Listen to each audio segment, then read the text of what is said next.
tout juste 3 ans, j'ai payé plus de 15 000 € de formation et coaching. J'ai pris plus de 2500 clients en vendant différentes solutions IA, que ce soit sous forme de SaaS ou sous forme d'agence. Et j'ai même créé une communauté school entièrement dédiée aux agences IA et automatisation. Comme j'ai coaché des centaines d'élèves de la commu, j'ai acquis encore plus d'infos sur ce qui marche vraiment, car j'ai accès à tout ce que font mes élèves qui réussissent. Donc dans cette vidéo, je vais te révéler la méthode qui marche vraiment. Je vais te faire économiser des mois et des mois de tests et de recherches. Si tu fais ça, c'est impossible que tu n'aies pas de résultats. Cette méthode, c'est clairement l'assurance santé de ta réussite. Et que ce soit clair, contrairement à 99% des autres gourous sur YouTube, moi là, j'ai rien à te vendre. C'est de la valeur pure que je vais te donner. Il n'y a pas de coaching à 2000 balles à te vendre à la fin de la vidéo. Donc juste avant de commencer, like et abonne-toi parce que ce genre de vidéo, c'est du taf. Je tenais à te prévenir sur autre chose. Si tu n'as aucune discipline et que tu n'es pas prêt à investir 3 à 6 mois de ta vie, quitte cette vidéo tout de suite, retourne faire de la monétisation de TikTok ou quelque chose du style. Parce que là, on va parler sérieusement, il faut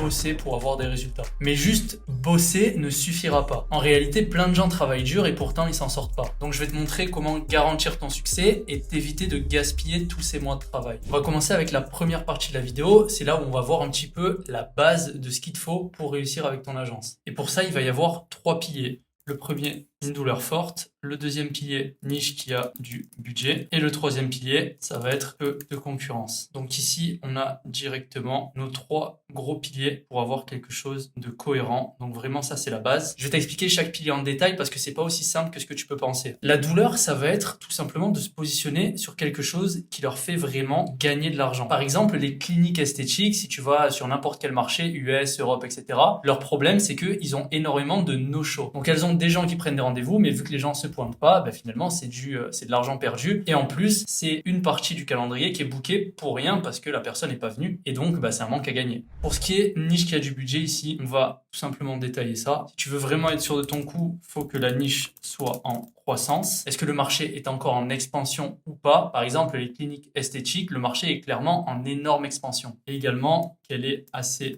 de budget pour tes services. Donc les marges de l'entreprise doivent être conséquentes pour qu'elle puisse se payer tes services qui valent sans doute plusieurs milliers d'euros. Et pour ce qui est le peu de concurrence ici, qu'on soit bien clair, ça veut pas dire que la niche, elle doit jamais être démarchée, mais ça veut dire que personne d'autre ne résout aussi bien le souci que toi. Donc il y a peut-être des concurrents, mais en réalité, c'est pas vraiment des concurrents parce que vous faites pas exactement la même chose. Toi, tu fais ce extra step qui demande plus d'efforts, mais qui te fait également gagner tout le marché parce que la vraie valeur, elle se trouve dans cet extra step. Si j'allais voir des cliniques et que je leur disais, je peux vous faire du lead gen, donc je vais faire de la pub, je vous envoie des leads, mais si je résous pas le problème des no-show pour ces cliniques, ça va pas le faire. Même si je leur ramène plus de leads, elles auront toujours un business qui est une passoire finalement. Alors que si je viens mettre en place ce système IA et automatisation pour faire des bons rappels de rendez-vous et faire en sorte que les gens confirment leur rendez-vous et donc engager les gens pour qu'ils viennent vraiment à leur rendez-vous, et qu'en plus je fais du lead gen, là j'ai gagné. Parce qu'il n'y a personne sur le marché qui va faire autant de taf que moi et qui va aussi bien résoudre le problème que moi. Et donc au final, sur ça, il y a peut-être peu de concurrence et c'est une bonne chose. Et d'ailleurs, la plupart des agences, elles ont un gros churn parce que justement, elles ne font pas ces extra steps et que du coup, le client, à un moment donné, il part parce qu'il ne trouve plus son compte. Le truc, c'est que pour trouver cet extra step et donc pour trouver ta vraie valeur à apporter à une niche, il faut comprendre cette niche. Et ça demande quand même beaucoup de travail de recherche et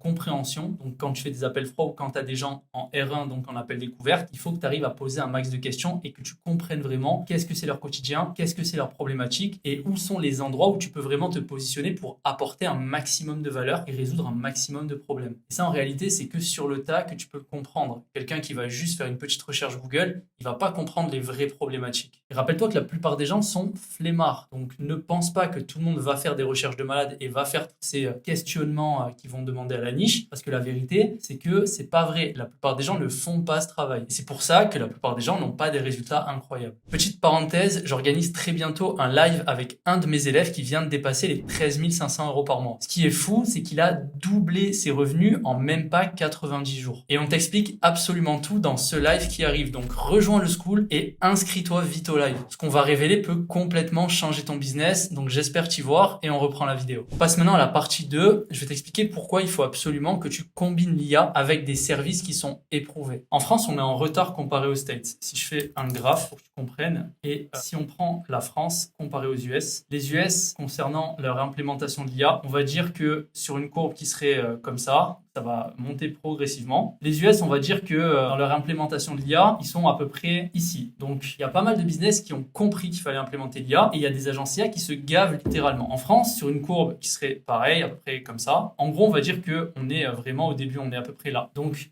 on commence vraiment à implémenter des services pour des entreprises, mais on est très frileux. Et on dit toujours que les US, ils ont 2 ans d'avance sur la France, mais en réalité, ils n'ont pas 2 ans d'avance. Ils ont juste, en fait, plus de tempérament, je ne sais pas comment expliquer. En gros, ils vont prendre plus de risques, ils vont tester les choses plus rapidement que les Français. Et donc, les Français, ils vont s'inspirer de ce que les Américains font. C'est pour ça qu'on dit qu'ils ont 2 ans d'avance. C'est juste qu'ils testent plus vite parce qu'ils sont prêts à prendre des risques. Mais au final, le fait qu'ils soient prêts à prendre des risques, ça nous donne du coup un aperçu de ce qui est possible. Et là, on voit clairement qu'il y a des tonnes de business qui sont en train d'implémenter l'IA à tous les niveaux. Vu qu'en France, la vague commence à peine, je trouve que pour le moment, c'est intéressant de prendre dans ton offre le cœur de l'offre qui soit pas forcément lié à l'IA. Donc par exemple de la vente de site web ou de la vente du lead gen, on va dire. Donc faire des ads et apporter des leads à une entreprise et booster ce service avec de l'IA. Parce que vu qu'on n'est pas encore en train de vraiment implanter l'IA à tous les niveaux comme les Américains sont en train de le faire, finalement venir et parler directement et uniquement d'IA à des entreprises, c'est un peu se mettre une balle dans le pied. Quand on parle d'IA, les entreprises, elles fuient, elles ont un petit peu peur et ça leur parle pas tellement. Donc sur le marché français, ce qu'on va faire à la place, ça va être directement d'avoir le cœur de notre offre qui soit pas forcément lié directement à l'IA. Par exemple, lead gen. Donc là, on est clairement sur du SMMA, par exemple. Par contre, ce service de lead gen, on va pouvoir le booster à l'IA. Par exemple, on va pouvoir ajouter un agent IA conversationnel qui va contacter les leads directement après que les leads aient rempli un formulaire. Donc imaginons que tu fais des pubs pour une agence IMO, les gens y rentrent leurs informations pour avoir une estimation gratuite, et finalement il va y avoir un SMS qui est tout de suite envoyé après que la personne ait rempli le formulaire et ce SMS ça va être tout simplement bonjour, comment on peut vous aider, quel est votre nom, votre budget, etc. etc. En fait c'est un agent IA conversationnel qui va parler avec le lead tout de suite par SMS. L'avantage d'utiliser l'IA ici et pas un humain, c'est que déjà c'est beaucoup moins cher et surtout c'est rapide. Quand quelqu'un remplit un formulaire, en général, on va attendre plusieurs heures avant qu'un humain lui réponde. Ici, c'est pas du tout le cas et ça change absolument tout. Parce qu'une personne qui fait une estimation pour un bien immobilier, c'est qu'elle veut vendre rapidement son bien et en général, quand elle est placée à ce moment-là de son parcours, elle va prendre la première agence IMO qui vient. On n'a pas d'affect pour les agences IMO en général, on veut juste aller vite et pas perdre de temps. Donc, dès que cette personne va remplir l'estimation et donc va remplir le formulaire, on va la contacter tout de suite pour être sûr qu'elle parte pas chez une autre agence. Donc chez un concurrent finalement. Et là, avec cet agent IA conversationnel par SMS, donc là je vais bien marquer que c'est pas SMS ici, on va pouvoir récupérer le lead tout de suite et commencer à le qualifier directement après qu'il ait rempli le formulaire. Et les statistiques montrent clairement que quand un lead est contacté tout de suite, on a 3 à 5 fois plus de chances de le convertir en client. D'ailleurs, au passage, si tu souhaites revendre de l'IA à des entreprises avec un CRM tout en un qui te permet de facturer ça des centaines d'euros par mois mensuellement à tes clients, je t'invite à rejoindre le school en description. Je vais t'expliquer comment cet outil tout en un peut complètement révolutionner ton business, comment tu vas pouvoir créer des centaines de comptes pour tes clients et ça de manière 100% illimitée tout en pouvant appliquer ta propre marque dans le CRM. Ce CRM fait absolument tout, c'est juste incroyable que ce soit les réseaux sociaux, les agents IA, la partie automatisation, la partie tunnel de vente, etc. C'est incroyable. Donc rejoins le school avec la formation gratuite et on continue. Donc là on a dit qu'il y avait un agent IA conversationnel qui allait pouvoir converser avec les leads. Mais là il va pas faire que converser, il va aussi pouvoir booker un rendez-vous. Ici dans Go High Level, l'agent IA il peut tout simplement booker des rendez-vous dans le calendrier que tu as envie. Tu peux voir que là il y a les calendriers. Donc tu choisis le calendrier et l'agent IA va pouvoir tout simplement booker le rendez-vous dans le calendrier après avoir conversé un petit peu avec le contact. Donc là, on n'a pas juste des conversations pour éduquer et qualifier lead. On a aussi la capacité de remplir le calendrier du client. Mais c'est pas tout. Ce qu'on va pouvoir faire, c'est également faire du follow-up avec l'IA. Donc là, par exemple, dans Go High Level, tu vas avoir tes pipelines, tu vas avoir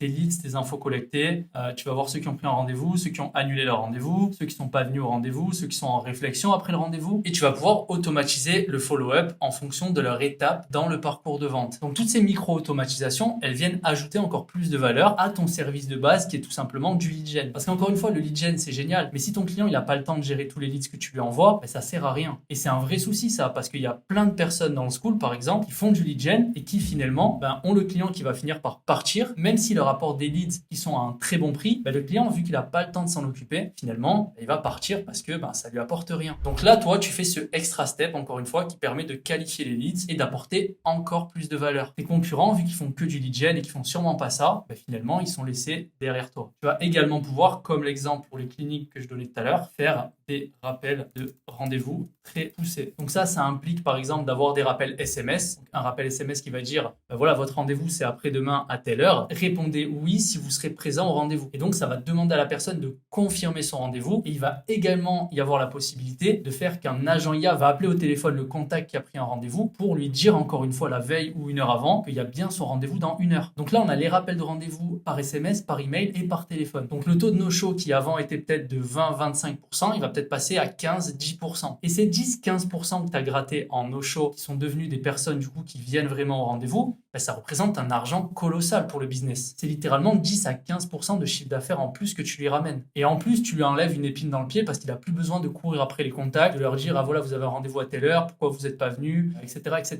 Bref, c'est un enfer en gestion. On passe à la partie 3 qui est tout simplement indispensable. Ça va être attirer un max de leads. Ça, c'est une règle qui doit absolument être respectée. Il y a une règle en vrai qui est hyper importante, je vais en donner 3, mais la première qui me semble vraiment primordiale, c'est qu'il faut toujours faire plus. Donc plus dans le sens, si tu envoies des emails, envoie un maximum d'emails par jour. La loi des nombres est super importante ici. Pas avec 200 mails par jour que tu vas aller loin. Il faut en envoyer au moins 1000. Si tu arrives à en envoyer 5000 ou 10 000 par jour, c'est bien. J'ai littéralement l'histoire d'un de mes élèves qui m'a dit qu'il en avait marre de ne pas avoir de résultats et donc à un moment donné, il est allé sur GoHighLevel et il a tout simplement envoyé 10 000 mails d'un coup. Il a cramé son domaine complet, mais c'est pas grave. Il a envoyé 10 000 mails par jour et il a eu des super résultats à ce moment-là. Donc il a fait ça à l'arrache, mais dans tous les cas, il vaut mieux faire un truc à l'arrache, mais qui ramène quand même des leads à closer sur le moment T, plutôt que faire bien les choses avec 50 emails par jour qui vont mettre énormément de temps avant d'atteindre les 10 000 mails. Avec 50 mails par jour, il faudrait littéralement 200 jours pour atteindre ce qu'il a fait en une journée. Mais si tu fais autre chose que des emails, par exemple des ads, là on peut pas vraiment comptabiliser de la même manière. Et dans tous les cas, l'objectif, ça va être de tirer un maximum de leads. Donc, il faut qu'en gros, tu arrives à avoir un maximum de leads qui rentrent dans tes pipelines. Et il y a des méthodes pour ça. Par exemple, utiliser un lead magnet gratuit qui te permet d'avoir les informations des leads sans devoir forcément payer ça cher. Et ensuite, tu vas pouvoir faire du retargeting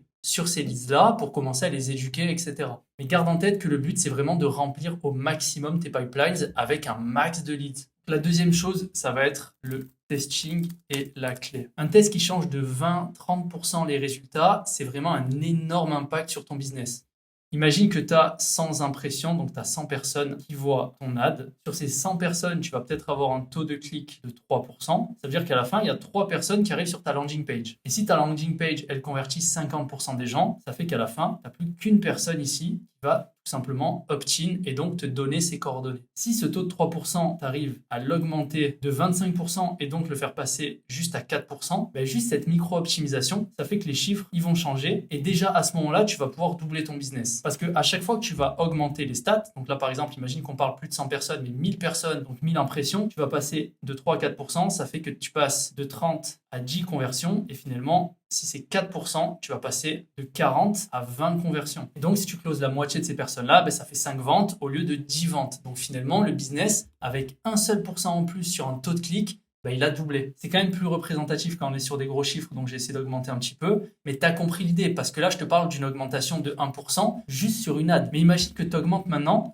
ta landing page. Donc elle va plus convertir à 50%, elle va peut-être convertir à 70%. Et donc ici, c'est plus 20 personnes, mais 30 personnes que tu vas avoir en lead qui ont opt-in sur ta landing page. Bref, vraiment, n'arrête jamais de tester et bien sûr, teste les endroits qui sont optimaux. Tu vas pas tester des petits trucs qui servent à rien. On veut vraiment tester le tunnel de vente à des endroits stratégiques. On va pas s'épuiser à tester la couleur de notre logo, ça n'a aucun sens. On va plutôt tester le titre par exemple de la landing page ou la vidéo de présentation de ta landing page. Ça, c'est vraiment des éléments concrets à tester. Et pourquoi je te dis qu'il faut tester, qu'il faut toujours faire plus? C'est tout simplement pour avoir un max de leads, parce qu'en fait, on veut pas des leads qui soient prêts à acheter tout de suite, on veut juste un max de leads qualifiés. Parce qu'une fois qu'on va les avoir qualifiés, on va faire le troisième pilier qui est tout simplement ultra important, ultra crucial, ça va être d'éduquer les leads. Parce que ces leads, ils vont passer de « je te connais pas » à « j'ai confiance en toi et je veux acheter tes services ». service. Sauf que entre les deux, il se passe pas mal de choses. Parce qu'en fait, pourquoi la plupart des gens, ils vont te dire non en appel froid? Donc tu les démarches au téléphone, tu les appelles, tu leur proposes ce que tu as à proposer, ils disent non, je suis pas intéressé. Et s'ils disent pas non, c'est pas parce qu'ils en ont pas besoin. Au contraire, ils en ont sûrement besoin. Mais c'est juste qu'ils n'ont pas forcément compris la valeur de ce que tu proposes et surtout, ils n'ont pas confiance en toi. C'est pour ça qu'on dit toujours qu'en appel froid, l'objectif, c'est pas de vendre tes services, c'est juste de les faire passer à l'étape suivante. Mais en réalité, les appels froids, c'est bien pour le début, pour se faire la main, mais c'est pas du tout optimal comme méthode à long terme. Là, si on parlait des ads, par exemple, le but, ça va être d'avoir un max de personnes qui opt-in, donc qui prennent par exemple ton lead magnet, et ensuite, tu vas pouvoir directement les éduquer pour tout simplement leur faire comprendre pourquoi ils en ont besoin là, maintenant, tout de suite, et que tu es la bonne personne pour qu'ils achètent ce service. On passe maintenant à la partie 4, et c'est tout simplement sur éduquer les leads.